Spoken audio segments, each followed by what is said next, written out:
Hey Chinaman, I'm here to show you the taste of real combat. Fight me, coward.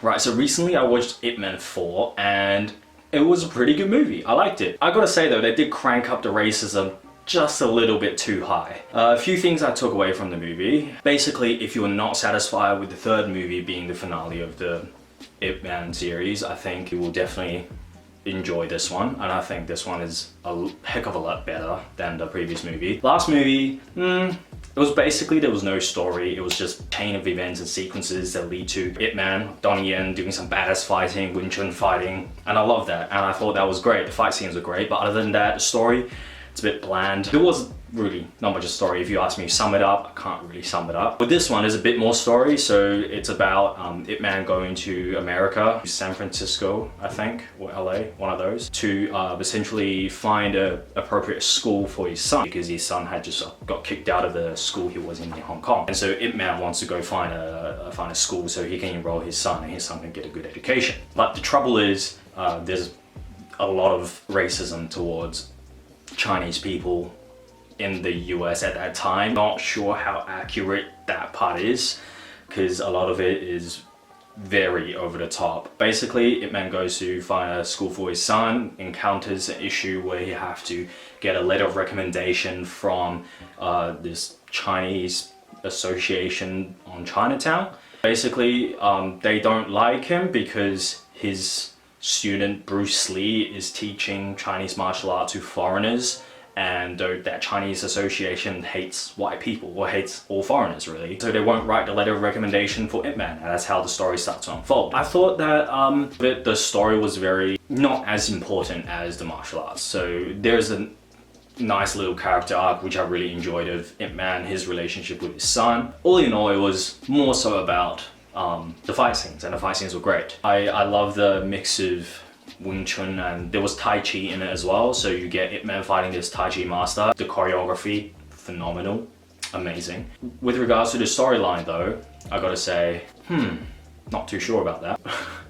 Yeah, so what else is there? Yeah, also, Donnie Yen plays Ip Man, and Ip Man was supposed to be 79 when he dies, but Donnie Yen right now is like 40 something. What? There was a lot of theme of family. Bruce Lee was also in the movie. Well, Danny Chan, who plays Bruce Lee, looks very much like Bruce Lee until you get too up close. If you look at his face for too long, you realize it's not Bruce Lee. Although I feel like Bruce Lee's presence in the movie was very forced. He didn't really need to be there. There was like a fight scene at the beginning where these karate people comes in and say, "Your Chinese Kung Fu is a bunch of bullshit," and they go out and fight in the street. So first of all, from what I've heard about Bruce Lee, a lot of people asked to fight him. Often he would actually turn them down. He wouldn't go out in the street and fight, but it's a movie, right? Who cares? So that aside, the fight scene with Bruce Lee, you can really tell that Danny Chan, the actor who played Bruce Lee, doesn't actually study martial arts. Like, there's a huge difference between his fights and, like, say, Donnie Yen's fights, and you can really tell that he can't really pull off the really skillful vibe and whatnot. I also had a part where Bruce Lee did the 6-inch punch instead of the 1-inch punch or something, where he had his hand wasn't all the way up to the board when he did the punch. Instead, he like comes back a bit and then do the punch. That was pretty cool, but is it necessary? Not really. Also does the 2-finger push-up, which was cool. And yeah, so I thought Bruce Lee was a bit unnecessary in the movie. Purely fan service. But I feel like they shouldn't have dragged out the fight scene because Danny Chan wasn't, in my opinion, he wasn't that good. Yeah, Scott Adkins, he's amazing. He's an actual martial art actor. He's done plenty of martial art and stunt work before. His fight with the Tai Chi master as well as Ip Man at the end was amazing. Honestly, I think if you really like the Ip Man series, it's a really nice movie to end on. They had a little nice tribute at the end as well, which was very nice. I was touched, and every time, you know, Ip Man's music, main theme of Ip Man comes on, it's very, you know, it's very emotional.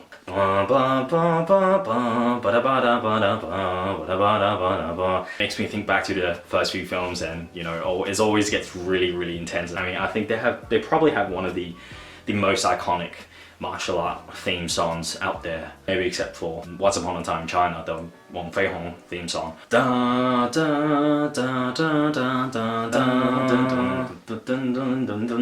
than that, I think Ip Man's theme song's It's amazing. I do feel like there is something about the fights though. Yeah, first of all, because of the racism was cranked up by like a little too much, or the white characters felt very bland, very, you know, one-dimensional. And I feel like a lot of that stuff has been done before. Like, the first movie was about, you know, Chinese people against Japanese people. And even then, the Japanese general wasn't all evil. He was just someone who really wanted to challenge someone who's very good at martial arts. That side of stuff. He wasn't just like hating all Chinese, although his, you know, subordinate was. So the first movie was about Chinese people and Japanese people, right? And the second movie was about essentially the racist UK people in Hong Kong, which I feel like, you know, would be a little more historically accurate. Maybe they still cranked it up a little bit to make it a bit more dramatic. But in this one though, like Scott Adkins' character, the racist general, was basically, imagine Twister from the second movie, but like way more racist. And Twister was already, you know, very dramatized. Yeah, and I feel like it was just a little tad too much. And I like the storyline, the little miniature character arc where Ip Man learns through the daughter of the Tai Chi master that sometimes, although as a father, not me, I'm not the father, as Ip Man being a father, he may want the best for his son, but his son might not feel that his dad wants the best for him, if that makes sense. So he sort of gets a little perspective by talking to the Tai Chi master's daughter, and through that he sort of realizes that maybe he should, instead of forcing his son to go to school in the US or whatever, he should support his son in doing what he wants, and that is practice Chinese martial art, practice Wing Chun and become a Wing Chun master. And so that was a nice little character arc. It was also very sweet that, you know, he found out he was diagnosed with lung cancer, so he has to, you know, go on this journey, find the best school for his son, or get it all ready before he passes away. I thought that was really sweet. And I feel like the fight scenes in this one wasn't, although it's still beautifully choreographed, it wasn't as poetic as it was before. Like, for example, in the first one, Ip Man fights the Japanese general, and essentially because there was so much anger and rage behind the relationship between Chinese and Japanese during their era, and because China was invaded by Japan, they were oppressed, so it made sense he was very angry. And there was a very nice scene at the end where he was fighting the Japanese general against like a light pole or something, and it cuts back and forth between the actual fight and Ip Man practicing on a wooden dummy. Basically it shows like for Ip Man, he's treating this Japanese general as like a wooden dummy and just hitting him. He's not seeing him as a human being. And also in the second one, which probably one of my favorite final fights in, you know, martial art movies of all time, where Ip Man fights Twister, and he essentially uses the same technique as the technique Sammo Hung's character, Hong Shifu, the one that he tried to use to beat Twister, but he was too fatigued and tired at the point that he couldn't get the jab, couldn't get the combo in, and ended up, you know, losing his life in the fight. Whereas Ip Man, he was able to land that combo, which allows him to put Twister in a headlock and then just punch him until he passed out. So I felt like there was something very poetic about that, which was nice. It wasn't saying that Ip Man is the best fighter, that no other people can beat Ip Man. It was just because Ip Man could pull off what Sammo Hung's character just, you know, slightly missed. Yeah, and also I find that's another problem in the movies after the second movie. So in the first movie, Ip Man's extremely skillful, we all can tell, and it was set up very clearly from the very beginning when a boy trying to get like a plane or something, it's paper plane or something, he overlooked Ip Man exchanging techniques or sparring with another master. And it was so clear that, you know, the level of their skills is just, the discrepancy is way too high. Like Ip Man was completely, you know, in control of the situation, the other master was getting schooled basically. And it was a very nice setup to show that Ip Man is very capable of what he does later on in the movie, and especially when that master was killed, there was rage, there was anger, so the fact that he can take on 10 people, it's amazing, and it did make sense because it was set up. The second movie, once again, he fights through several masters, and the only master he ended up having an even fight with is Sammo Hung's character, Hong Sifu. It made sense, right? So the fact that he was roughly at the same level as Hong Sifu, and the other master was just almost little bit away from beating Twister, and Ip Man was lucky enough to beat Twister, so it made sense. Whereas the ones afterwards, especially in the third one, just feels like, you know, Ip Man's the best fighter there is in the world. No other fighters that challenges him can beat him. And in this one as well. In this one, what I did like is that he did get beat up a lot more at the end, and there was a lot more blood and gore and stuff like that. Literally in the second movie, when it's fighting Mike Tyson. He was punched in the face several times, and there was like a very light pink bruise with a little bit of blood on the mouth. It was just like, if you get punched by Mike Tyson, that's not what's gonna happen. You know, you're gonna get bruises of blood all over your face because it's a brutal fight, right? And in this one, when he was fighting Scott Adkins at the end, he was getting beat up. He was getting completely destroyed. And I feel like the only little bit poetic or the little bit thing that was showing through the martial art that I felt this could be completely forced on by me is that it feels like Chinese Kung Fu masters in these movies tend to fight more respectfully. So for example, if the opponent's on the ground, they will wait until the opponent gets up before going again because it's already clear that the opponent has lost. Whereas the opponent, the antagonist usually beat you up even though you're on the ground. They like fight a lot more dirty. They use dirty techniques such as like breaking arms and kicking you when you're on the ground and things like that. And in this one, it felt almost like Ip Man was only able to win the fight because he started fighting dirty as well. But I'm not sure if that's what they're trying to go for, and it's not all that clear. I really liked in the second movie that I feel like it's never really done again after the second movie, is that when he was fighting Twister, right? He was losing, then he learned that, you know, as a boxer, they don't really use their feet. So it's good for him to take advantage of the boxer's lack of kicking, lack of footwork, and start using kicking. And then he starts using kicking, he starts winning, but then the referee bans the kicking. So once again, that's another barrier that, you know, holds back the protagonist, makes it harder for Ip Man to win the fight.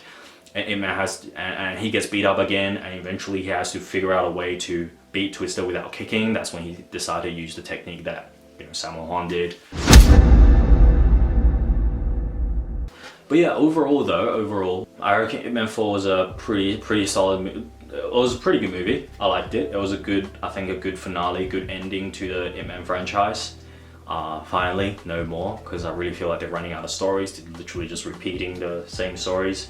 But I really enjoyed the fight scenes. I felt like the fight scenes were, you know, were great, phenomenal. The use of different styles, it was very good. Oh, also, there was a really weird point in the movie where so the Tai Chi master was fighting Scott Adkins' the Chinese Kung Fu master was fighting Scott Adkins' character, and he was completely like destroying. Like his Tai Chi was so good, he was destroying Scott Adkins' character, right? He was throwing him on the ground, tripping him, countering his kicks, countering his punches.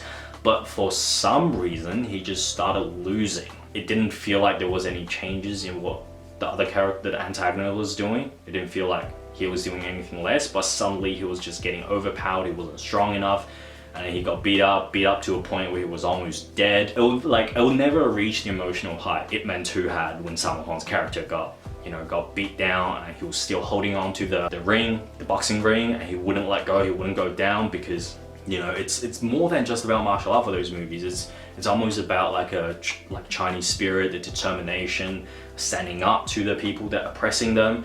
So I feel like there's just a little bit more content in the first two movies, and more like thematically more rich. At least this one had a better story than the third one. So this one had a bit of theme and story and stuff like that. But yeah, it's very much overwhelmed by the fight scenes. But the fight scenes were good. So if you like Donnie Yen, if you like Ip Man, watch it.